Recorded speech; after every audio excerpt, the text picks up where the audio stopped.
Welcome to your daily dose of dividend. Today, I will explain how we analyze a dividend-paying company. Let's use 3M as an example. First, we need to understand what industry the company operates in. We don't want all eggs in the same basket for our dividend portfolio. This graph tells us if the stock has been over or underperforming the S&P 500 over the last 10 years, with its dividends reinvested. Now let's dive into some key fundamentals and the thresholds required for a check mark. Sales growth: we don't want to invest in a stagnant company. Threshold: over 4%. Earnings growth: steady earnings growth is what drives valuation of the company. Threshold: over 8%.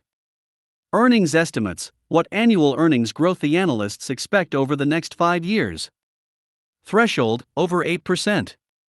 Return on capital indicates the profitability of the company. Threshold: over 12%. Fun fact: superstar investor Charlie Munger's favorite key metric.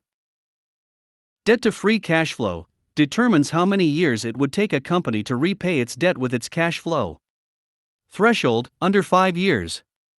Share buybacks: buying back shares is generally positive if the stock isn't highly overvalued. Buybacks will make you own a larger portion of the company.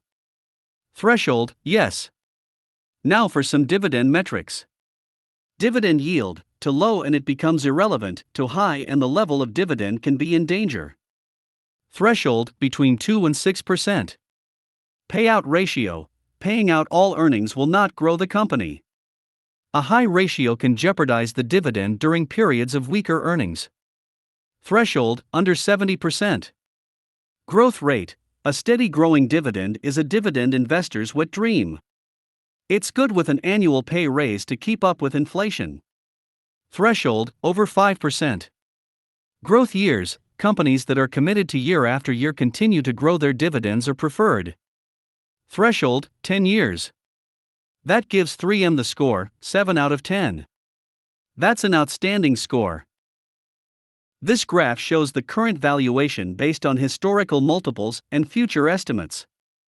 Remember that past performance does not guarantee future results, and to do your own research before buying or selling. Don't forget to subscribe and please come back tomorrow for another quick analysis. Have a great day.